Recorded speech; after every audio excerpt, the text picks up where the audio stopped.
Hey everybody, it's Jake Moran with TIG Realty. We have a common question that a lot of people are asking right now in North Georgia and they don't know good answers to, and that is, I'm trying to find some land. Because when you're in an environment like this, who wouldn't want some land? Most people have never bought land before, and even fewer know how to properly vet the land. And spoiler alert, a lot of your agents that are out here in the market don't know how to do that either. So these are 3 simple ways that you can make sure you're foolproofing your land purchase and your search for land without wasting your time, or more importantly, ending up wasting a bunch of money.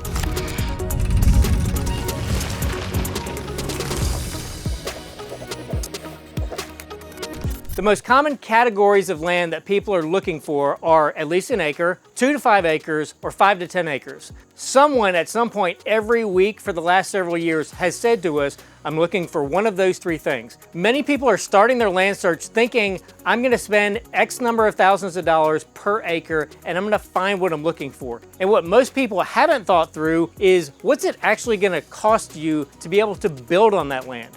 So for instance, you may be looking for a piece of property and it's $30,000 an acre, which for some of you may seem high, for some of you may seem like a steal.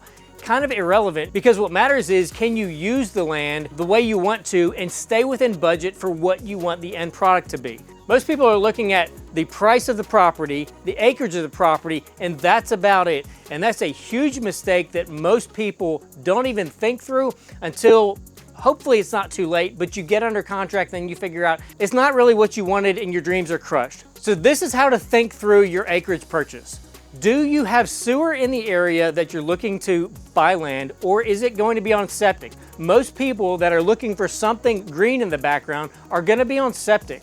And the thing you need to have to get a good, sound purchase for land is a perk test. There's a specific type of engineer, it's called a soil scientist. They do core drilling in different areas of the dirt, and that tells them what kind of soils they are, and that is what you would take to the environmental health department, which is the department at every county that issues septic permits. If you cannot get a septic permit for what you want to build, where you want to build it, you have just bought a very expensive piece of dirt that now you're going to have a difficult time reselling to someone else in hopes that they want to do something completely different. So for instance, if you're buying 5 to 10 acres, you're not going to get a perk test on all 5 to 10 acres. What you're going to do is you're going to go out and look at the property, figure out how it lays and where you would want to put your house or your building, or if you're putting potentially 2 structures on the property, how that would lay out. And then I tell people a sound number is about 2 acres. So you don't need to spend the money to perk test 5 to 10 acres, but you want to do 2 acres per site.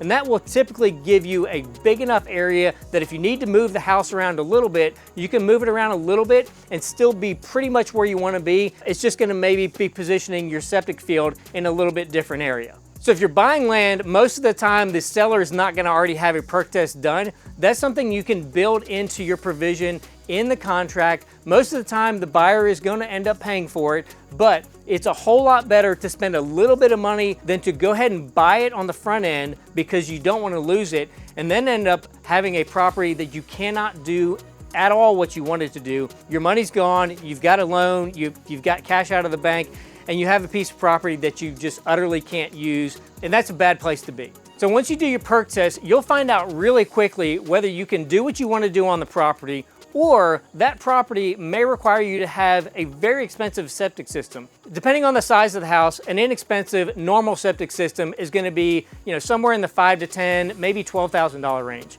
If you have bad dirt, you could be looking at spending 3 or 4 times that number just for the septic system, not to mention your foundation cost of clearing, and those sorts of things.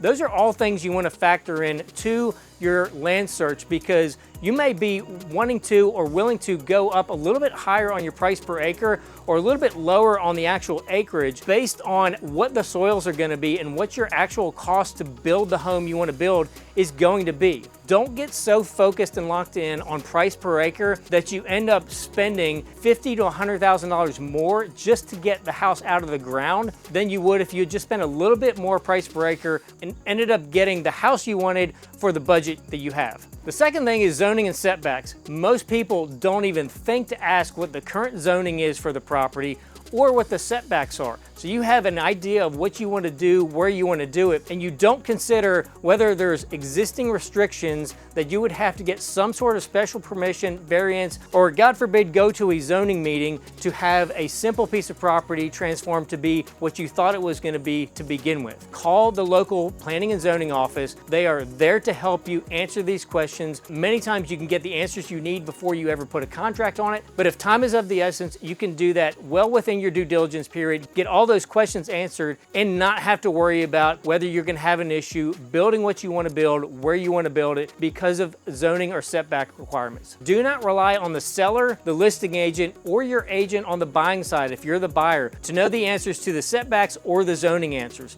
Those are questions you need to get from the horse's mouth, which is your local zoning office. Many people don't have any clue if there's old covenants or original deed restrictions on a piece of land because, spoiler alert, none of us are accustomed to doing deed or title searches. That's the job of a closing attorney, but what most people don't know is every county or local municipality has a records room somewhere within the government offices where you can actually go find the original deeds, copies of any records associated with the property. Those people are there to help people just like you and me get those answers, get them quickly, and it doesn't cost you anything but a little bit of time. Some of the answers you'll get from things like that is whether or not you can have any kind of animals whatsoever, whether you can run a home office, whether you can have that property rezoned, or have any of your neighbors that are legally allowed to do some of the things that you may not want your neighbors doing.